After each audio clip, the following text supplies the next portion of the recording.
রাত পোহালেই জাকসু নির্বাচন, শেষ পর্যায়ে প্রশাসনের প্রস্তুতি। রাকসু নির্বাচনে আধিপত্য বিরোধী ঐক্য নামে নতুন প্যানেল ঘোষণা। বেহাল অবস্থায় পড়ে আছে পিরোজপুর পৌরসভার ড্রেন, পরিণত হয়েছে ময়লার ভাগাড়ে। ডেঙ্গু আতঙ্কে দিন পার করছেন পৌরবাসী। বাগেরহাটে চলছে ৪৮ ঘন্টার হরতাল ও সড়ক পথ অবরোধ। ফরিদপুরে দ্বিতীয় দিনের মতো ২ মহাসড়ক অবরোধ, শত শত যানবাহন আটকা। ভোলাঘাটে ইলিশহীন জেলে সমাজ, মৌসুমেও মিলছে না কাঙ্ক্ষিত ইলিশ। সঠিক সময়ে নিষেধাজ্ঞা না দেয়াকে দায় করছেন জেলেরা। এবং জমে উঠেছে পদ্মার চরের গ্রামীণ অর্থনীতি, প্রতিদিন অর্ধ কোটি টাকার ধনেপাতা বেচাকেনা। ঢাকা সহ সারা দেশে ছড়াচ্ছে ঈশ্বরদীর ধনেপাতা।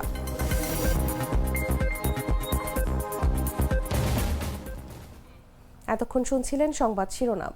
দর্শক, আমন্ত্রণ দেশ জুড়ে সংবাদে, সাথে আছি আমি তাসলিমা তিথি।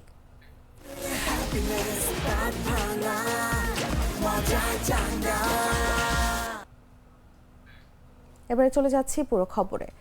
রাত পোহালেই জাহাঙ্গীরনগর বিশ্ববিদ্যালয় কেন্দ্রীয় শিক্ষার্থী সংসদ নির্বাচন। সুষ্ঠুভাবে নির্বাচন সম্পন্ন করতে আইন শৃঙ্খলা পরিস্থিতি স্বাভাবিক রাখা সহ নানা পদক্ষেপ নিয়েছে প্রশাসন। জাকসু নির্বাচনের সর্বশেষ খবর জানাতে এই মুহূর্তে জাহাঙ্গীরনগর বিশ্ববিদ্যালয়ে আছেন সহকর্মী মাহফুজুর রহমান নিপু। সরাসরি যাচ্ছি তার কাছে। নির্বাচনকে ঘিরে বিশ্ববিদ্যালয়ের ক্যাম্পাস জুড়ে বিশ্ববিদ্যালয় প্রশাসন নিয়েছে নানা কড়া নিরাপত্তা ব্যবস্থা। আমরা যদি একটু দেখাতে চাই যে জাহাঙ্গীরনগর বিশ্ববিদ্যালয়ের এই জাকসু নির্বাচনকে ঘিরে বেশ মুখরিত ছিল বেশ কয়েকদিন। এখনো কিন্তু গতকালকে রাত 12টার পর নির্বাচনী প্রচারণা বন্ধ হওয়ায় প্রার্থীরা কিন্তু বেশ নিজেদের মতোই এখন সময় কাটাচ্ছেন। তবে ব্যস্ততা তাদের রয়েছে, যে যেভাবে পারছেন তারা তাদের কর্মীদের, তাদের শিক্ষার্থীদের সাথে যোগাযোগের চেষ্টা করছেন। আগে কিছু তথ্য আপনাদেরকে জানিয়ে রাখি যে আগামীকাল জাকসু নির্বাচন, এই নির্বাচনকে ঘিরে মোট জাহাঙ্গীরনগর বিশ্ববিদ্যালয়ের 21টি হলে এই 21টি হলে নির্বাচনের ভোট গ্রহণ হবে।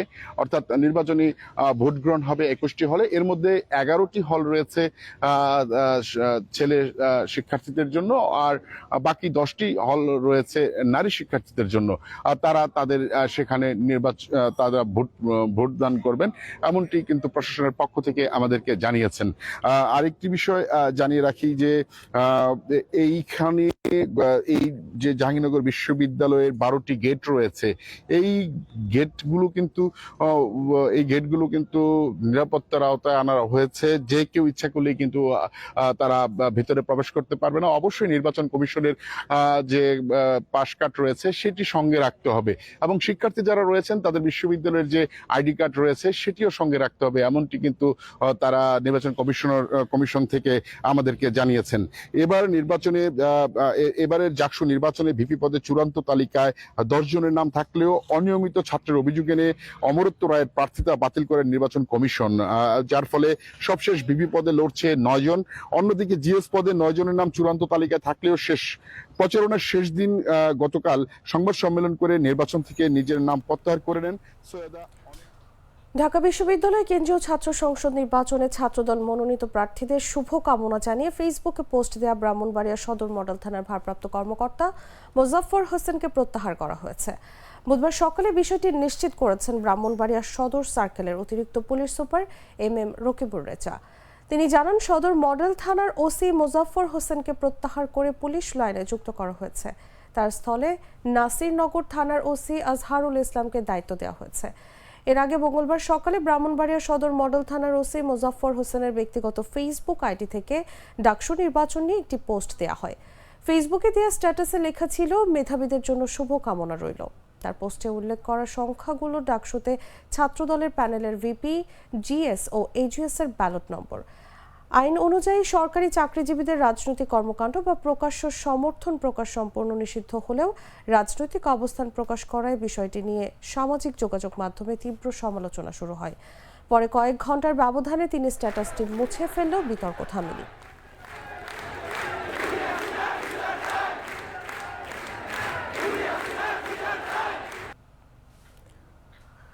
রাজশাহী বিশ্ববিদ্যালয় কেন্দ্রীয় ছাত্র সংসদ নির্বাচনে অংশ নিতে আধিপত্য বিরোধী ঐক্য নামের একটি প্যানেল ঘোষণা করা হয়েছে। সাধারণ শিক্ষার্থী ও বৈষম্য বিরোধী ছাত্র আন্দোলনের সাবেক সমন্বয়কদের একাংশ মিলে এই প্যানেল গঠন করেন। বুধবার বেলা 12টায় বিশ্ববিদ্যালয়ের রাকসু ভবনের সামনে আয়োজিত সংবাদ সম্মেলনে প্যানেলের ঘোষণা দেন সাবেক সমন্বয়ক মেহেদী সজীব। প্যানেলের সহ সভাপতি পদে প্রতিদ্বন্দ্বিতা করছেন সমাজকর্ম বিভাগের 2018-19 শিক্ষাবর্ষের শিক্ষার্থী মেহেদী সজীব। সাধারণ সম্পাদক পদে লড়বেন ইসলামিক স্টাডিজ বিভাগের 2021-22 শিক্ষাবর্ষের শিক্ষার্থী সালাউদ্দিন আম্মার এবং সহকারী সাধারণ সম্পাদক পদে প্রার্থী হয়েছেন আইন বিভাগের 2019-20 শিক্ষাবর্ষের শিক্ষার্থী আকিল বিন তালেব। 30,000 শিক্ষার্থী 34 বছর পরের যে রাকসু, এটাকে কেন্দ্র করে তারা ঠিক করবে আগামীর ক্যাম্পাসের সংস্কৃতি কেমন হবে, আগামীর ক্যাম্পাসের আবহাওয়া কেমন হবে। তো তারা ভোট কাকে দিবে না দিবে এটা হচ্ছে তাদের ব্যক্তিগত ব্যাপার। তারা যেন ভোট কেন্দ্রে আসে, তারা যেন নিজেদের প্রার্থীদেরকে, নিজেদের প্রতিনিধিদেরকে নিজেরা নির্বাচিত করে। এটা রাজশাহী বিশ্ববিদ্যালয়ের শিক্ষার্থীদের কাছে আমাদের বিনীত অনুরোধ থাকবে আধিপত্য বিরোধী ঐক্যের প্যানেল। পিরোজপুর পৌরসভার ড্রেনগুলোতে ময়লা আবর্জনার স্তূপ, পানির স্থবিরতা আর মশার উপদ্রব বিপর্যস্ত হয়ে উঠেছে শহরবাসীর জীবন। প্রথম শ্রেণীর পৌরসভা হয়েও কার্যকর পদক্ষেপ না থাকায় ড্রেনেজ ব্যবস্থা ভেঙে পড়েছে। খাল ড্রেন পরিণত হয়েছে রোগ জীবাণুর কারখানায়। পিরোজপুর প্রতিনিধির পাঠানো তথ্যচিত্র বিস্তারিত জাগো ডেস্ক রিপোর্টে। পিরোজপুর পৌরসভার ড্রেনগুলোর অবস্থা বেহাল, ময়লা আবর্জনায় একাকার। পানি প্রবাহ বাধাগ্রস্ত হওয়ায় ড্রেনের পানিতে বংশবিস্তার করেছে মশা। প্রথম শ্রেণীর পৌরসভা হওয়া সত্ত্বেও এ বিষয়ে কোনো উদ্যোগ নেই পৌর কর্তৃপক্ষের, ফলে ডেঙ্গু আতঙ্কে দিন পার করছেন পৌরবাসী। বর্তমানে মশার প্রকোপ খুব বৃদ্ধি পেয়েছে। আমাদের একটু বৃষ্টির পানি হলেই এইটা খুব বেড়ে যায়, আর জোয়ারের পানিতেও আমাদের ড্রেনগুলো তলিয়ে যায় এবং নিয়মিত পরিষ্কার পরিচ্ছন্নতা না থাকার কারণে দিন দিন আর কি এই মশার বংশবিস্তার করতেছে। সংশ্লিষ্ট সূত্র জানায়, যথাযথ নিয়ন্ত্রণ না থাকায় পৌরসভার বেশিরভাগ খাল দখল করে গড়ে তোলা হয়েছে বিভিন্ন স্থাপনা। যত্রতত্র স্থাপনা হওয়ায় একদিকে যেমন বাধাগ্রস্ত হচ্ছে পানি চলাচলের স্বাভাবিক গতি, অন্যদিকে পানির গতি বাধাগ্রস্ত হওয়ায় ভরাট হয়ে যাচ্ছে খাল। ফলে পৌরসভায় বেড়েছে জলাবদ্ধতা। পাশাপাশি ড্রেনগুলোতে ময়লার ডাস্টবিন হিসেবে ব্যবহার করায় শহরের বেশিরভাগ ড্রেনেজ ব্যবস্থা ভেঙে পড়েছে। ফলে পৌরসভার খাল ও ড্রেনগুলো যেন পরিণত হয়েছে মশা আর রোগ জীবাণুর কারখানায়। ড্রেনের যে অবস্থা, এটা তো একদম ময়লা আর প্রচুর ডেঙ্গু, আর এর কামড় দিলে এমনি অসুস্থ হয়ে যাওয়া লাগে। আর যেখানেই যাই সেখানেই ময়লা আর ময়লা, মানে ড্রেনে ময়লা জমে থাকে, তারপরে মশা, তারপরে ডাস্টবিনের ময়লা, সেগুলো তো মানে নিচে একদম পানি জমে থাকে, হাঁটা যায় না। পিরোজপুর শহরের মাতৃসদন সড়ক, উকিলপাড়া মধ্য রাস্তা, শিক্ষা অফিস সড়ক, কালীবাড়ি সড়ক সহ বেশ কয়েকটি আবাসিক এলাকার ড্রেনগুলো ডাস্টবিনে পরিণত হয়েছে। সঠিক সময়ে পরিষ্কার না করা এবং পানি নিষ্কাশন ব্যবস্থা ত্রুটিপূর্ণ হওয়ায় বৃষ্টির পানি ড্রেনগুলোতে জমে থাকছে। এতে ভয়াবহ জলাবদ্ধতা সৃষ্টি হচ্ছে, বংশবিস্তার করছে মশা। এ বিষয়ে পিরোজপুর পৌরসভা নির্বাহী প্রকৌশলী ধ্রুবলাল দত্ত বণিক বলেন, মশা নিধনে বিভিন্ন উদ্যোগ নেওয়া হয়েছে। বিভিন্ন জায়গায় স্প্রে করা সহ ড্রেনগুলো পরিষ্কার পরিচ্ছন্ন করার কার্যক্রম শুরু হয়েছে।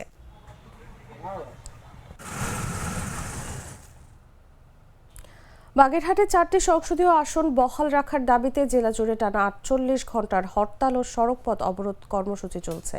বুধবার সকাল 6টা থেকে বিভিন্ন সড়কে আগুন জ্বালিয়ে এবং গাছের গুঁড়ি ফেলে হরতাল পালন করছে সর্বদলীয় সম্মিলিত কমিটির নেতাকর্মীরা। এই কর্মসূচি চলবে বৃহস্পতিবার সন্ধ্যা 6টা পর্যন্ত। এদিকে সকাল 8টা থেকে হরতালের সমর্থনে বিভিন্ন স্থানে মিছিল শুরু হয়। 8:30টায় জেলা নির্বাচন কর্মকর্তার কার্যালয়ের প্রধান ফটকের সামনে মিছিল করেন সর্বদলীয় সম্মিলিত কমিটির নেতাকর্মীরা। এ সময় তারা হরতালের সমর্থনে স্লোগান দেন। 4টি আসন ফিরিয়ে দেওয়ার জন্য ইসিকে হুঁশিয়ারি দেন। যতদিন পর্যন্ত 4টি আসন ফিরিয়ে না দেবে ততদিন পর্যন্ত আন্দোলন চালিয়ে যাওয়ার ঘোষণা দেন তারা।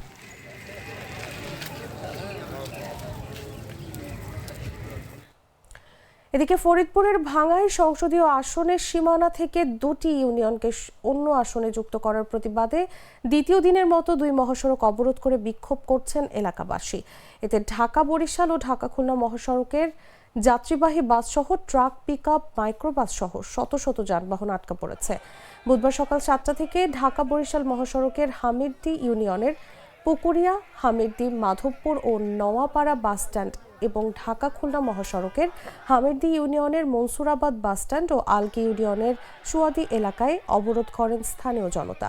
বিক্ষোভকারীরা বলছেন, ভাঙাকে ভাঙার যে সিদ্ধান্ত নেওয়া হয়েছে তা কোনোভাবেই মানা হবে না। এতে যতদিন দরকার ততদিন মহাসড়ক অচল করে রাখা হবে। সকাল থেকেই মহাসড়ক বন্ধ করে নানান স্লোগান দিয়ে মহাসড়ক আটকে রেখেছে। এই মহাসড়কেই তাদের সকালের খাবারেরও আয়োজন করেছে এলাকাবাসী।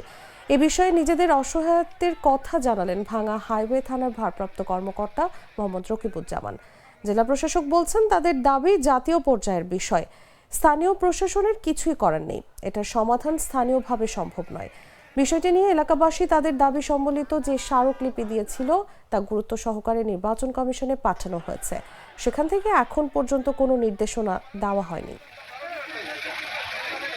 আমরা শান্তিপূর্ণভাবে বসবাস করতে চাই। যদি আমাদের এই শান্তিপূর্ণ মিটিংয়ে যদি বাংলাদেশ গভর্নমেন্ট সরকার এবং প্রধান নির্বাচন কমিশনার আমাদের এই দাবি মানে নেয়, তাহলে আমাদের আর কোনো কর্মসূচি থাকবে না। যদি তারা আমাদের দাবি মেনে না নেয়, তাহলে এর চেয়ে আরো ভয়াবহ কঠিনতম কঠিন আন্দোলনের ডাক দেব।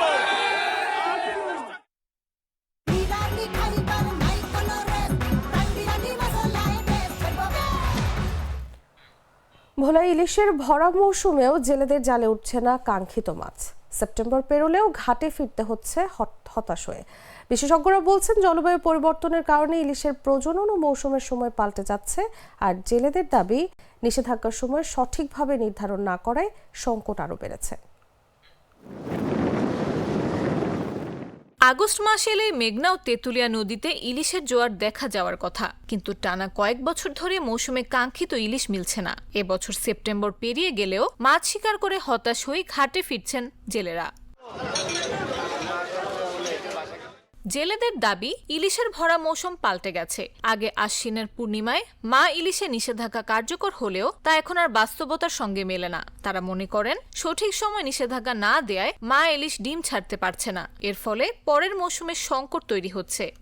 গত বছর অভিযান আগে দিয়ে লাইছে, ঠিক সময় যদি অভিযান দিতে তাহলে মাছে ডিম ছাড়তে পারতো। আগে আগস্ট মাসে নদীতে ভরপুর মাছ ছিল, মাছ পাইতাম। এখন অক্টোবর মাস আইলে নদীতে ভরপুর মাছ থাকে, ওই সময় মাছ আমরা পাই। এখন সিজন পাল্টে গেছে। বাংলাদেশ মৎস্য গবেষণা ইনস্টিটিউটের সাবেক জ্যেষ্ঠ বিজ্ঞানী ডক্টর আনিসুর রহমানের মতে, জলবায়ু পরিবর্তনের প্রভাবেই ইলিশের মৌসুমে এই পরিবর্তন ঘটছে। বৃষ্টি আগে বা পরে হওয়ায় ইলিশের ডিম ছাড়ার সময়ও পাল্টে যাচ্ছে।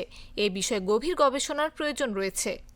ইলিশের যে ডিম ছাড়ার হার, ইলিশের প্রাপ্যতার হার, এই জিনিসগুলি বৃষ্টি বাদল সহ আবহাওয়াগত যে পরিবর্তন, কিছু আগে পরে বৃষ্টি হওয়া, বেশি হওয়া, কম হওয়া ইত্যাদির উপর নির্ভর করে এই পরিবর্তনগুলোর প্রবণতা লক্ষ্য করা যাচ্ছে। তবে এই বিষয়ে ব্যাপক গবেষণার যেমন প্রয়োজন রয়েছে, তেমনি এটিকে কাজে লাগাতে হলে এই গবেষণা ব্যবস্থাপনাটাকে ঢেলে সাজানো দরকার বলে মনে করছি। ভোলা জেলা মৎস্য কর্মকর্তা বিশ্বজিৎ কুমার দেব জানান, জেলেদের দাবির বিষয়টি মন্ত্রণালয়ে প্রস্তাব আকারে পাঠানো হবে।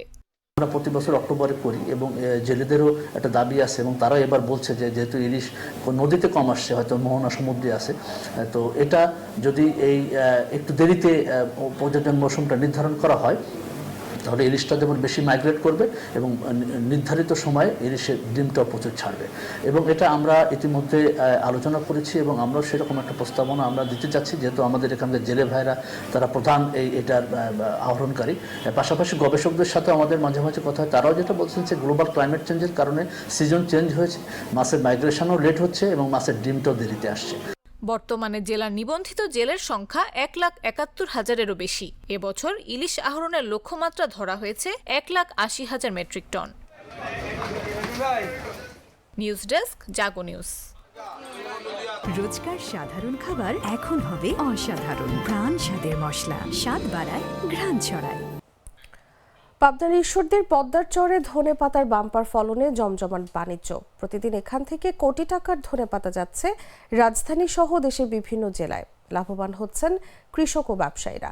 পদ্মার চরের ধনেপাতা শুধু রান্নাঘরের স্বাদ বাড়াচ্ছে না, বদলে দিচ্ছে কৃষক ও ব্যবসায়ীদের ভাগ্য। পাবনার ঈশ্বরদীর পদ্মার চরে ধনেপাতার বাণিজ্যে জমজমার দৃশ্য এখন প্রতিনিয়ত চোখে পড়ছে। প্রতিদিন এখান থেকে 1100 থেকে 1400 মণ ধনেপাতা বিক্রি হচ্ছে, যার বাজার মূল্য 40 থেকে 50 লাখ টাকা। স্থানীয় চাহিদা মিটিয়ে এই ধনেপাতা যাচ্ছে রাজধানী ঢাকা সহ দেশের বিভিন্ন জেলা শহরে। চাষিরা জানান, ধনেপাতা মূলত মশলা হলেও এর সবুজ পাতার চাহিদা সবজি হিসেবে বেশি। প্রতি বিঘা জমিতে চাষে খরচ হয় 25 থেকে 30 হাজার টাকা, যার ভালো ফলনে আয় দাঁড়ায় 80,000 থেকে 1 লাখ টাকা পর্যন্ত। কৃষকদের জমি থেকেই ব্যবসায়ীরা বিঘা প্রতি 35 থেকে 60 হাজার টাকায় কিনে নিয়ে যাচ্ছেন। স্থানীয় বাজারে প্রতি কেজি ধনেপাতা বিক্রি হচ্ছে 80 থেকে 130 টাকায়। ঈশ্বরদী উপজেলা লক্ষ্মীকুণ্ডা ইউনিয়নের লক্ষ্মীকুণ্ডা ওয়ার্ড সহ দাদাপুর, কৈকুণ্ডা, বিলকেদা, কামালপুর, এখান থেকে প্রত্যেক দিন 1000 মণ থেকে শুরু করে 1400 মণ পর্যন্ত ধনিয়া পাতা ঢাকা সহ দেশের বিভিন্ন স্থানে প্রত্যেক দিন বিক্রি হচ্ছে, যার আনুমানিক বাজার মূল্য প্রায় 40 থেকে 50 লক্ষ টাকা। চুয়াডাঙ্গা, মেহেরপুর ও ঝিনাইদহের ব্যবসায়ীরা এবার ভিড় জমিয়েছেন ঈশ্বরদীর পদ্মার চরে, কারণ অতিবৃষ্টিতে তাদের এলাকায় ধনেপাতার ক্ষতি হয়েছে, অথচ ঈশ্বরদীতে ফলন হয়েছে ব্যাপক। ব্যবসায়ীরা জানান, এখানকার ধনেপাতার গুণগত মান ও ঘ্রাণ অন্য অঞ্চলের তুলনায় ভালো, তাই রাজধানী সহ বড় বাজারগুলোতে চাহিদা বেশি। আমরা এখানে ধনের পাতা ক্রয় করছি কৃষক থেকে সরাসরি। এখানে ধনের বিঘা প্রতি আমরা কিনছি বিভিন্ন রেটে, যেরকম উপরে 60,000, 55,000, 40,000, 35,000। প্রতিদিন মিনিমাম আমি 50 থেকে 60 মণ পাতা পুরা বিক্রয় করে থাকি। আমার পাতাটা যায় ঢাকা কারণ বাজার, কুমিল্লা নিমসা। আমি এই দুইটা মোকামে বেশিরভাগ ব্যবসা করি। ঈশ্বরদী উপজেলা কৃষি কর্মকর্তা আব্দুল মমিন জানান, চরাঞ্চলের ধনেপাতার চাষে কৃষকরা লাভবান হচ্ছেন। প্রতিদিন অর্ধ কোটি টাকার লেনদেনে জমে উঠেছে পদ্মার চরের গ্রামীণ অর্থনীতি।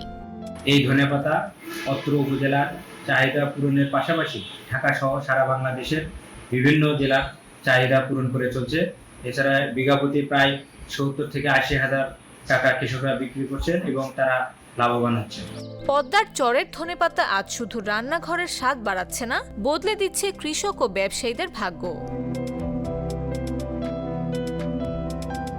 নিউজ ডেস্ক, জাগো নিউজ। দর্শক, সংবাদ শেষ করার আগে শিরোনামগুলো জানিয়ে দিচ্ছি আরও একবার।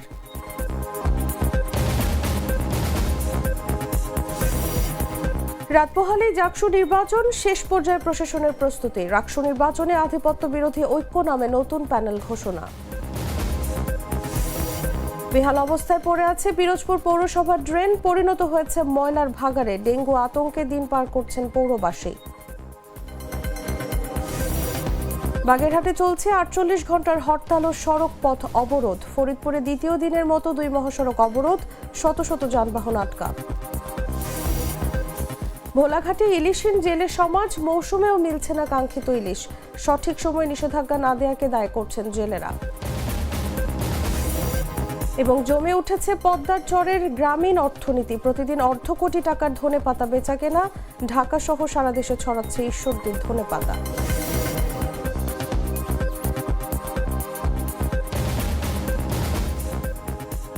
দর্শক, এই ছিল দেশ জুড়ে সংবাদে। এরপর দেখবেন সন্ধ্যা 7টার নিউজ। প্রতি মুহূর্তের সর্বশেষ খবর জানতে ভিজিট করুন jagonews24.com। ফলো করুন আমাদের ভেরিফাইড ফেসবুক পেজ এবং সাবস্ক্রাইব করুন জাগো নিউজের ইউটিউব চ্যানেল। ধন্যবাদ সবাইকে।